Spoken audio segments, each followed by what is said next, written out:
All right. Hey, everybody.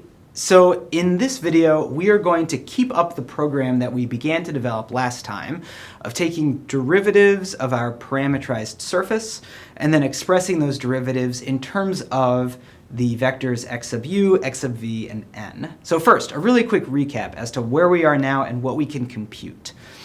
We are talking about a parametrized surface, capital X, of two variables, u comma v, or, as we'll do more and more this video, we'll express these just in terms of first variable x1 and a second variable x2, and we'll use these superscripts here. So we can think of x superscript 1 as representing our u variable, and x superscript 2 representing our v variable. What this means then is that we can compute the first derivatives of our surface, that's x sub 1, x sub 2, and then the normal vector n, and we can compute those by taking the derivatives and then using the cross product and normalization to compute our normal vector. Additionally, we can compute our first fundamental form, these four entries, and the inverse of the first fundamental form, right? So the first fundamental form forms a matrix. We can calculate the inverse of that matrix, and the entries in that inverse matrix are typically denoted with these superscripts. So we've got that. We've got all of those. Additionally, we can compute the second derivatives of our parameterization. So those are x sub ij's, and we can compute our second fundamental form, L11, L12, L21, and L22, which is describing somehow how our surface is curving in space. In our last video, we were able to take these second derivatives, these xij's, and represent the vector that we got as a result using these objects called Christoffel symbols, right? So we could represent it in the basis of x1, x2, n, and we could represent this vector as something times x1 plus something times x2 plus something times n. It turns out the third component was just our second fundamental form, and these first two components gave us these capital gammas that we're looking at here, and those will be, or those were called, our Christoffel symbols. These objects that had three indices associated with them. And importantly, we found that we were able to express our Christoffel symbols entirely in terms of the first fundamental form, right? So we were able to compute our Christoffel symbol, ijk, as this summation, and notice that this only involves taking elements of our first fundamental form, perhaps the inverse matrix associated with our first fundamental form, and some derivatives of those expressions. But these are all coming from the first fundamental form.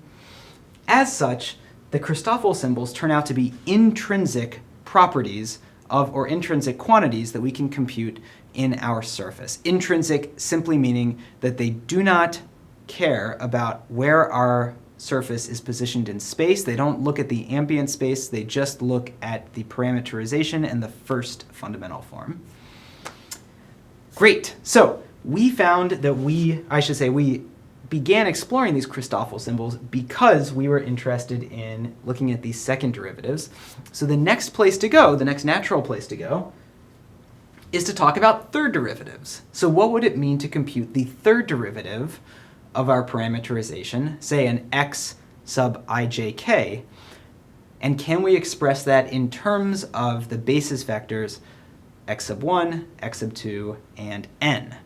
And it turns out the answer is yes, and just like we did with our Christoffel symbols, we are going to get a lot of information out of studying these. So let's begin. First of all, our derivatives, right, are as follows. If we're taking third derivatives, we can have x11, we can have x112, x122, and so on and so on. But if we assume that our surface is smooth enough, is nicely parametrizable, and it's at least C3 parameterization, that means that our third derivatives should all exist, and they should all commute with each other. The mixed partial derivatives should commute, right? And what that means is that if I take first the x1 derivative and then the x2 derivative at a certain point, that should be no different than if I took the x2 derivative followed by the x1 derivative. And so even though there are 8 different ways to calculate third partial derivatives, it turns out that a number of those are equal to each other. And so we have this set of equalities right here, right? So x sub 1, 1, 1, that is just taking the parameterization with respect to the u derivative. I'm sorry, taking the derivative with respect to the u variable 3 times. The next one, x112, that's like taking our parameterization and taking its derivative first with respect to u, then with respect to u, then with respect to v. But that is the same as if we did any other combination involving 2 u derivatives and 1 v derivative. So these 3 things are all equal to each other. Similarly, if I were to take 2 v derivatives and 1 u derivative, I could do them in any order, and those 3 expressions would all be equal to each other. And finally, I have my x222 derivative. So what we're actually going to do is we're going to explore these equalities. And in particular, if we know that these expressions are equal to each other, what can we conclude? So notice, right, this first line right here, this is like saying that the x112 derivative is equal to the x121 derivative. And that's like saying that the partial derivative, I'll move this further down, that's like saying that the partial derivative of x11 with respect to the x2 variable is equal to the partial derivative of x12 with respect to the x1 variable. And this is really interesting to explore, and there's a similar equation down here that we can also explore. But this is really interesting because we spent a lot of time in our last video coming up with ways to express x11, and similarly coming up with ways to express x12, and so on and so on. So this is like saying that we're taking a derivative with respect to x2 of this expression involving Christoffel symbols, and we're equating it to a derivative of this expression involving Christoffel symbols. And so we can actually take this equation and the corresponding equation for that next line down here, and by computing these derivatives and seeing what we get as a result, we can make some really, really interesting observations. And so we're going to do that. In fact, we're going to do a little bit more. But we're not going to do it, I'm not going to number crunch all of this for you in the sense that I don't think it would be that interesting to watch. Instead, I just want to say this. We can totally take the derivative of this expression with respect to the variable x2. What we'll get as a result will have a lot of different derivatives. And this would be equivalent to applying the product rule here, applying the product rule here, applying the product rule here, and then sort of organizing the information that we got as a result, right? That would be a total of 6 terms, and we'd have to organize that information. Furthermore, if my derivative applies to, let's say, the x1 term, I'd end up with an x12, which I know I can express using Christoffel symbols and whatnot. So I'd end up with a big sort of organized mess that I would then have to further organize and set equal to this organized mess.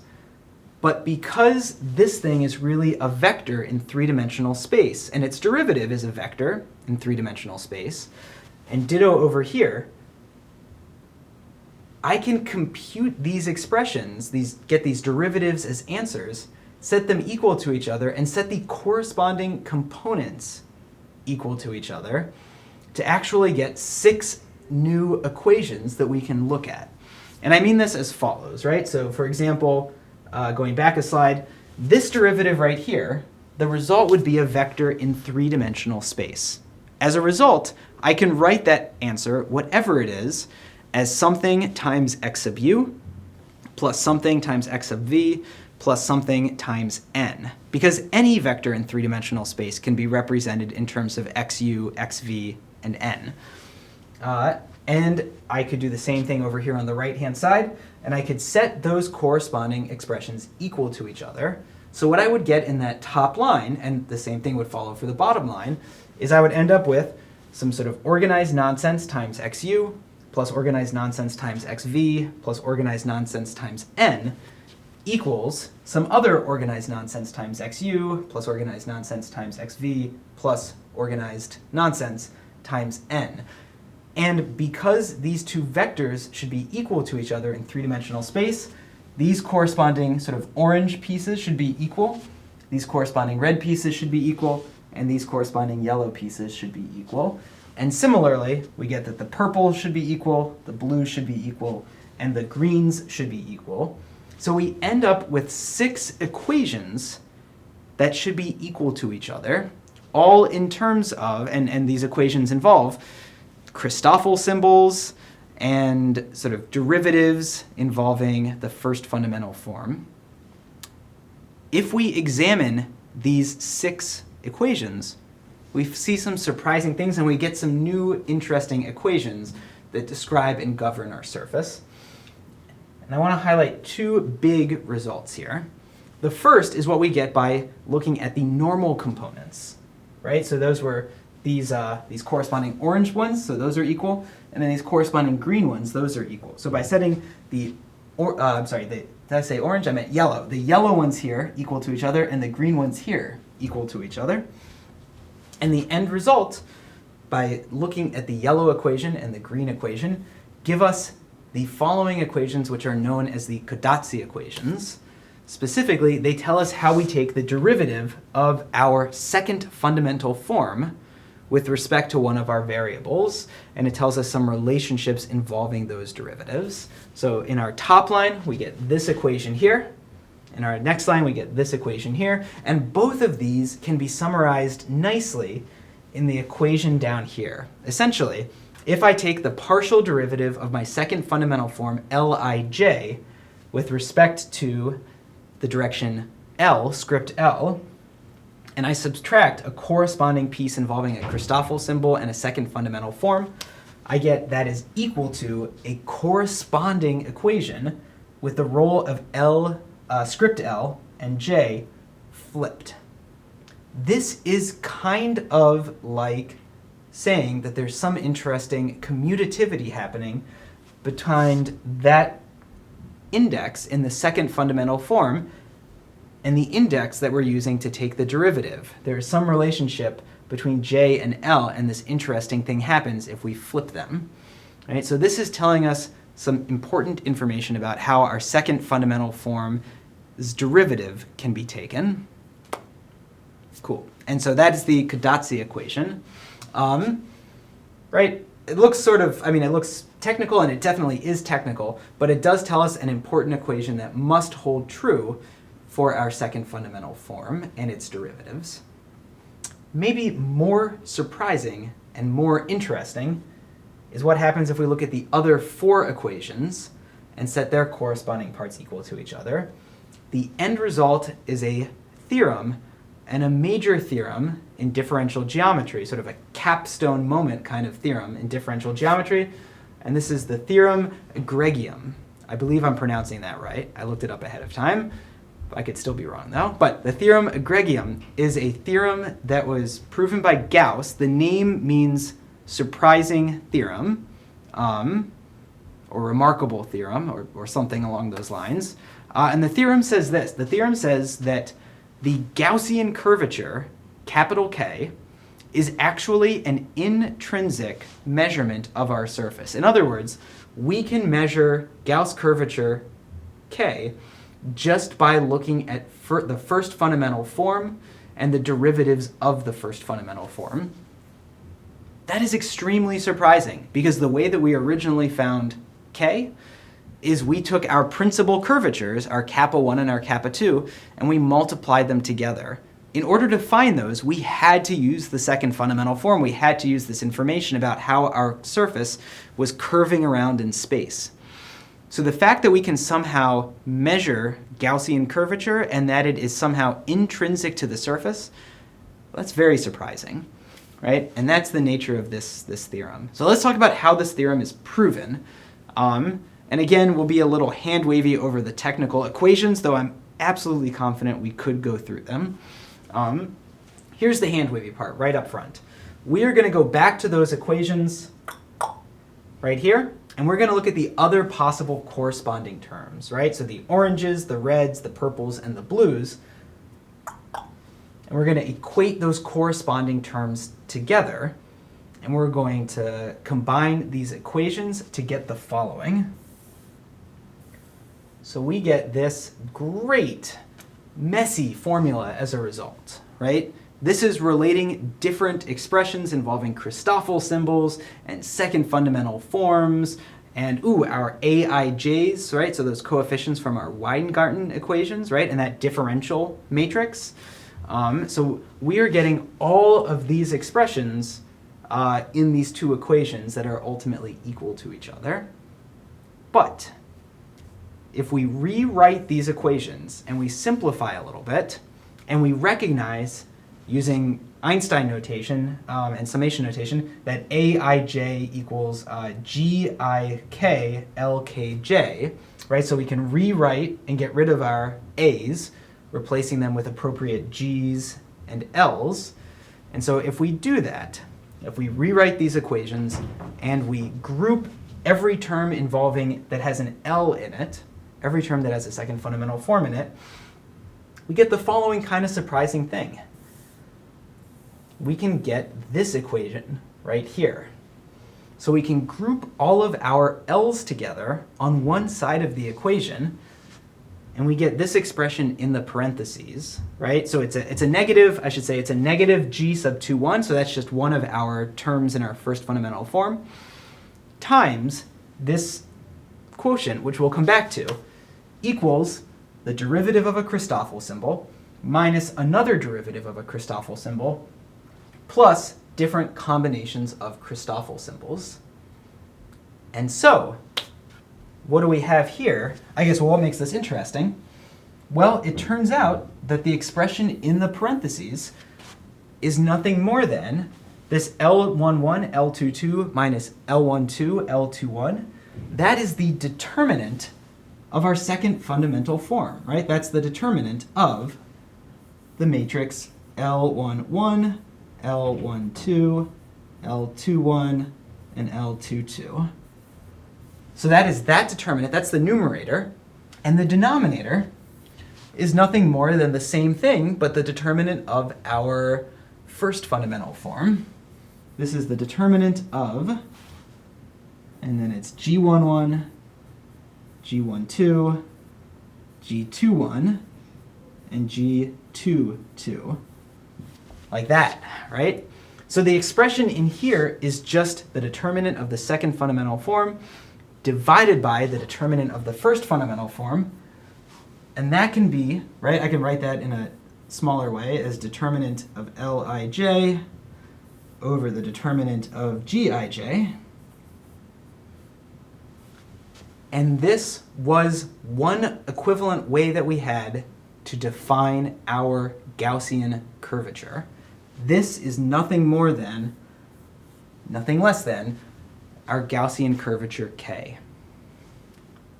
What that means is that we now have an equation that has, on the one side, Gaussian curvature K times this extra piece, right, but just involving the first fundamental form, equals a bunch of stuff that just involves Christoffel symbols. And our Christoffel symbols, whoops,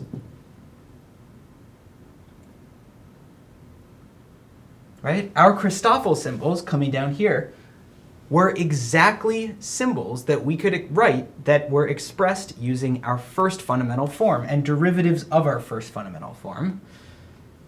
So the Christoffel symbols are intrinsic, they just depend on the first fundamental form, and therefore this expression for Gaussian curvature only depends on the first fundamental form. So it turns out then that this expression, the Gaussian curvature, something that had previously been defined using the second fundamental form and measurements extrinsic to our surface, can actually be written in terms of things that are entirely dependent on just the first fundamental form. And as such, this is an example of a, sort of what we would have thought of as an extrinsic measurement, but is actually intrinsic and sort of fundamental nature to the intrinsic surface itself.